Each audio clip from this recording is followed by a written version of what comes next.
Good morning friends, स्वागत है आपका पहल क्लास के यूट्यूब चैनल पे। दोस्तों आज हम बात करेंगे 16 अगस्त के डेली करंट अफेयर्स के बारे में। आज ये करंट अफेयर्स में कुल 15 क्वेश्चन हैं, उनके बारे में हम विस्तृत चर्चा करेंगे। तो बढ़ते हैं दोस्तों आगे। दोस्तों कोई भी कार्य करने से पहले उसका परिणाम ज़रूर सोच लेना चाहिए। वह हितकर होता है और अपने पक्ष में रहता है, क्योंकि हमारी आने वाली पीढ़ी उसी का अनुसरण करती है। क्योंकि जो भी हमारे पूर्वजों ने जो किया है हम उसी का अनुसरण करें, और हमारी जो पीढ़ी आएगी वो भी हमारा ही अनुसरण करेंगे। इसलिए जो भी कार्य करो उसको पहले सोच समझ के करो, उसके बाद में आगे कार्य शुरुआत कीजिए। तो दोस्तों अभी तक जिसने चैनल सब्सक्राइब नहीं किया है वो चैनल को सब्सक्राइब कर लीजिए, लाइक कीजिए, शेयर कीजिए और बेल आइकन को दबाना ना भूलिए, जिससे आपको चैनल पे जो भी अपडेट होती है वो हाथों हाथ मिल जाए। और लिंक दोस्तों वीडियो के डिस्क्रिप्शन से भी डाउनलोड कर सकते हैं, और आपको मैंने टेलीग्राम चैनल से भी आप अपना डाउनलोड कर सकते हैं। तो दोस्तों बढ़ते हैं आज के पहले क्वेश्चन की तरफ। दोस्तों नासा ने हाल ही में मंगल ग्रह पर अध्ययन करने के लिए किस मिशन को लॉन्च किया है? तो दोस्तों वो है मार्स 2020। कौन सा मिशन है? मार्स 2020 राइट आंसर हो जाएगा सी। मंगल ग्रह की चट्टान को पहली बार धरती पर लाकर किसी प्राचीन जीवन के प्रमाण की जांच करने के लिए, उसका विश्लेषण करने के लिए वास्ते नासा ने अब तक का सबसे बड़ा और जटिल रोवर प्रक्षेपित किया है। हाल ही में उन्होंने चीन और संयुक्त अरब अमीरात के साथ अमेरिका में तीसरा देश बनाया जिसने मंगल ग्रह के लिए अपना उपग्रह रवाना किया है। दोस्तों नासा की बात करें तो national aeronautics and space administration इसका फुल फॉर्म है। हेडक्वार्टर इसका वाशिंगटन डीसी यूनाइटेड स्टेट में, और इसकी स्थापना डिवाइड डी एइज़नहोवर ने की है। और इसकी स्थापना कब हुई थी? 1 अक्टूबर 1958 को यूनाइटेड स्टेट में हुई थी। बात करते हैं दोस्तों क्वेश्चन नंबर 2 की। इम्पोर्टेंट क्वेश्चन है। हाल ही में किसे हरियाणा सरकार के ने खेल व युवा मामले में उपनिदेशक नियुक्त किया है? ठीक है, किसने किया है? किसे किया है? बबीता फोगाट एंड कविता दलाल, इन दोनों को ही नियुक्त किया है। इन दोनों पहलवानों ने इस पद के लिए राज्य सरकार को आवेदन किया था। उन्हें हरियाणा उत्कृष्ट खिलाड़ी नियम 2018 के तहत उपनिदेशक पद पर नियुक्त किया गया है। ठीक है दोस्तों, बात करते हैं दोस्तों क्वेश्चन नंबर 3 की। उससे पहले थोड़ा हरियाणा के बारे में बात कर लेते हैं। हरियाणा की कैपिटल है वो चंडीगढ़ है, राजधानी जो है चंडीगढ़ है। यहाँ के चीफ मिनिस्टर है मनोहर लाल खट्टर, और यहाँ के राज्यपाल है सत्यदेव नारायण आर्य। तो बात करते हैं क्वेश्चन नंबर 3 की। भारतीय मानक व्यवस्था के तहत भारत ने मार्च 2021 तक कितनी श्रेणियों की वस्तुओं को शामिल करने की घोषणा की है? दोस्तों वो है 371 श्रेणी की वस्तुएं। राइट आंसर हो जाएगा ए। भारत ने मार्च 2021 तक अनिवार्य रूप से भारतीय मानक व्यवस्था के तहत लगभग 371 श्रेणियों की वस्तुओं को शामिल करने का फैसला किया है। इस कदम से विभिन्न अमानक वस्तुओं की आयात पर अंकुश लगेगा। इन वस्तुओं में इलेक्ट्रॉनिक, खिलौने, कागज़, ग्लास, रबर का सामान, भारी मशीनरी, स्टील बार और स्टील ट्यूब आदि शामिल हैं।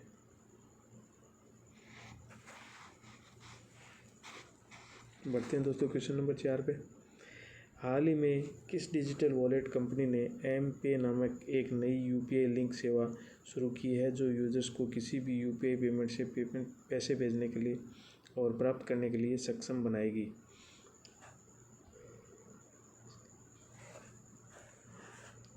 तो दोस्तों ये है मोबीक्विक। राइट आंसर हो जाएगा इसका बी।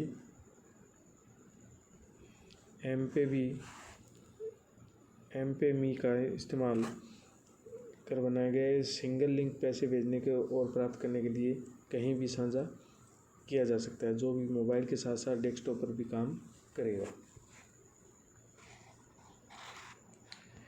मोबीक्विक की बात करें अपन, इसकी स्थापना अप्रैल 2009 में हुई थी और इसके सीईओ हैं विपिन प्रीत सिंह। इसका हेडक्वार्टर है जो गुरुग्राम में है और इसके फाउंडर जो हैं विपिन प्रीत सिंह और उपासना तक्कू। ठीक है फ्रेंड्स, बढ़ते हैं दोस्तों क्वेश्चन नंबर 5 की तरफ। हाल ही में किस राज्य में 1 सितंबर से धार्मिक स्थल खोले जाने की घोषणा की है? तो दोस्तों वो है राजस्थान। राइट आंसर हो जाएगा डी। राजस्थान की बात करें तो राजस्थान की पॉपुलेशन है दोस्तों 6.89 करोड़। यहाँ की राजधानी है वो जयपुर है।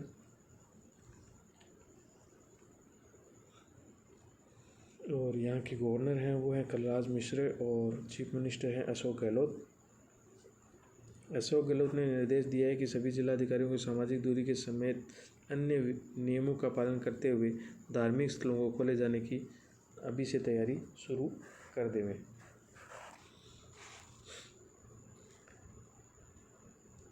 बात करते हैं दोस्तों अगले क्वेश्चन की।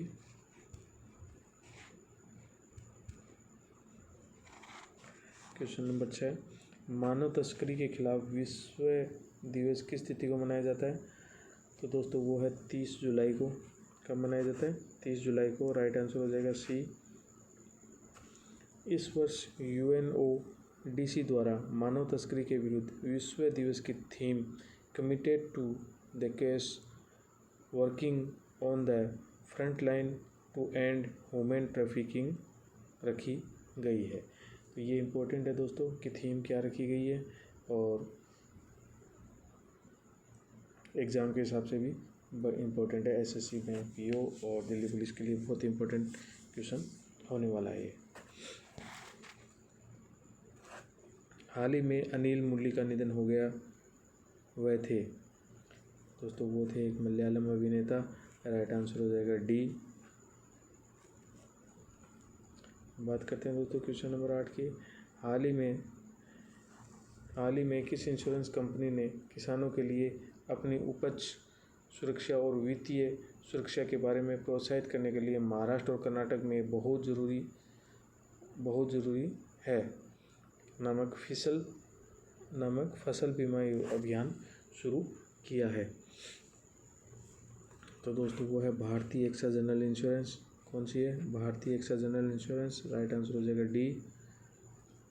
भारतीय एक्सा जनरल इंश्योरेंस बहुत ज़रूरी है। अभियान के तहत महाराष्ट्र और कर्नाटक के प्रधानमंत्री फसल बीमा योजना के तहत 3 साल की अवधि के लिए किसानों का बीमा सुनिश्चित करेगी और कृषि समुदायों को फसल बीमा की प्रशासनिक और महत्व के बारे में जागरूक करेगी। बढ़ते हैं दोस्तों क्वेश्चन नंबर 9। हाल ही में रिलायंस पावर ने बांग्लादेश ने अपनी नई गैस आधारित थर्मल पावर उत्पादन परियोजना के लिए किस कंपनी के साथ मिलकर बैंकों के एक समूह के साथ समझौता पर हस्ताक्षर किया? तो दोस्तों वो है Japanese energy for new era. कौन सी company? Japanese energy for new era. तो राइट आंसर हो जाएगा इसका दोस्तों सी। इस समझौते के तहत बांग्लादेश ने मेघना घाट को एक नई 45 मेगावाट प्राकृतिक गैस संयुक्त चक्र बिजली परियोजना की शुरुआत की जाएगी, जिसकी लागत करीब $642 मिलियन होगी। यह बांग्लादेश के लिए पिछले सत्र में एक परियोजना के लिए सबसे बड़ी फंडिंग टाई-अप में से एक होगी। बात करते हैं दोस्तों क्वेश्चन नंबर 10 की। हाल ही में भारतीय लघु उद्योग विकास बैंक ने किस कंपनी के सहयोग से MSME सक्षम पोर्टल लॉन्च किया है? तो दोस्तों वो है ट्रांस यूनियन सिविल। कौन सा है? Trans union CIBIL. Right answer हो जाएगा ए। MSME के सक्षम हुए एक व्यापक वित्तीय शिक्षा और ज्ञान का मंच है जो कि क्रेडिट दायित्वों के प्रबंधन में MSME की मदद करेगा। Small industry development of big bank of India इसका हेडक्वार्टर है दोस्तों लखनऊ में उत्तर प्रदेश। इसकी स्थापना 2 अप्रैल 1990 में की गई है। और दूसरी तरफ अपन बात करें trans union CIBIL limited Bharat की पहली क्रेडिट इंफॉर्मेशन कंपनी है। इसका हेडक्वार्टर मुंबई महाराष्ट्र में है। बढ़ते हैं दोस्तों क्वेश्चन नंबर 11 की तरफ। हाल ही में किस व्यक्ति को घरेलू रेटिंग एजेंसी ICRA का नया प्रबंध निदेशक और मुख्य कार्यकारी अधिकारी नियुक्त किया गया है? तो किसे किया गया दोस्तों? N शिवरामन। किसको किया गया? N शिवरामन। इनका किस किस जगह पर रिप्लेस किया है? इनका नरेश टक्कर। और ICMR का मुख्यालय कहाँ पे है? गुड़गांव में। ICRA के गैर कार्यकारी अध्यक्ष और निदेशक कौन है? अरुण दुग्गल। बात करते हैं दोस्तों क्वेश्चन नंबर 12 की। हाल ही में किसने कोविड-19 वायरस के प्रसार को रोकने के लिए, उसे नियंत्रित करने के लिए, निपटने के लिए एक मेडिकल बेड आइसोलेशन सिस्टम आश्रय विकसित किया है? तो दोस्तों ये किया है defence institute of advance technology. Right answer हो जाएगा इसका D. Defence institute of advance technology द्वारा विकसित यह मेडिकल बेड आइसोलेशन सिस्टम कम पुनः उपयोग किए जाने वाला समाधान है। बात करते हैं दोस्तों क्वेश्चन नंबर 13 की। हाल ही में भारतीय ग्रैंड मास्टर P हरिकृष्णा ने स्विट्जरलैंड में आयोजित 53वें बेयल इंटरनेशनल चेस फेस्टिवल के रैपिड सेक्शन में कौन सा स्थान हासिल किया है? तो दोस्तों वो है सेकंड। राइट आंसर हो जाएगा बी। दोस्तों P हरिकृष्णा शीर्ष पर रहने वाले पोलैंड के रोनाल्डो वोजटेक्स की तुलना में 10 अंक कम हासिल किए। इससे पहले भारतीय ग्रैंड मास्टर 5.5 अंक के साथ एक्सटेंडेड चेस 960 टूर्नामेंट में शीर्ष स्थान पर रहे थे। बढ़ते हैं दोस्तों क्वेश्चन नंबर 14 के। आज का सेकंड लास्ट क्वेश्चन है, इंपॉर्टेंट क्वेश्चन है दोस्तों। हाल ही में किसी IIT दिल्ली में आयोजित रेक्स लाइव में संयुक्त राष्ट्र और इंटरनेशनल कन्फेडरेशन ऑफ NGO द्वारा ग्लोबल फेलोशिप अवार्ड के रूप में स्थापित कर्मवीर चक्र अवार्ड से सम्मानित किया है? तो दोस्तों वो हैं सुनील यादव SS को।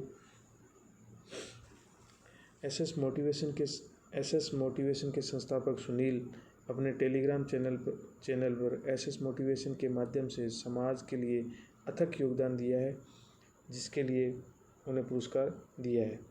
वह सामाजिक मुद्दों से संबंधित बात करते हैं और अपने चैनल के माध्यम से हर दिन लोगों को प्रेरित करते हैं। पिछले साल उन्होंने पुरस्कार जीते, जिसका उनके राष्ट्र प्रेरणा और ह्यूमैनिटेरियन एक्सीलेंस शामिल है। दोस्तों कर्मवीर चक्र की बात करते हैं अपन थोड़ा। कर्मवीर चक्र उन लोगों को दिया जाने वाला वैश्विक पुरस्कार है जो साहस दिखाते हुए, परिवर्तन की पहल करते हुए और कम यात्रा वाले जीवन पथों पर चलते हुए समाज में योगदान करते हैं। यह पुरस्कार पूर्व राष्ट्रपति APJ अब्दुल कलाम के लिए सम्मान का प्रतीक है। बात करते हैं दोस्तों आज के अंतिम क्वेश्चन की, इम्पोर्टेंट है।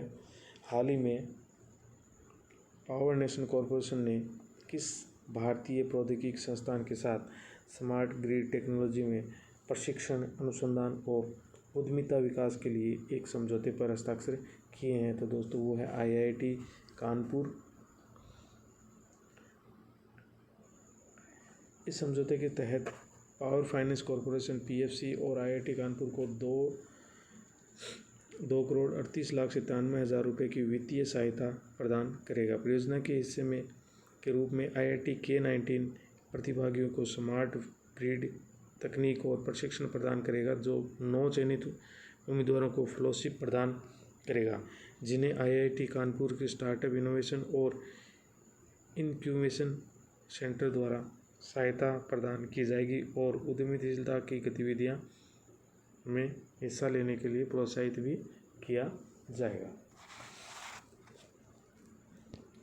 तो दोस्तों आज के करंट अफेयर्स में इतना ही। मिलते हैं कल सुबह एक बार फिर से। तो दोस्तों जिन्होंने अभी तक चैनल को सब्सक्राइब नहीं किया वो चैनल को सब्सक्राइब कर लीजिए और लाइक और शेयर करना नहीं भूलिए और साथ ही बेल आइकन को जरूर दबाइएगा जिससे आपको नोटिफिकेशन मिलता रहे। और साथ ही दोस्तों वीडियो के डिस्क्रिप्शन से आप PDF लिंक डाउनलोड कर सकते हैं। दूसरा आप टेलीग्राम चैनल से भी आप डाउनलोड कर सकते हैं। इसी के साथ दोस्तों धन्यवाद, मिलते हैं कल सुबह एक बार फिर से। जय हिंद, जय भारत।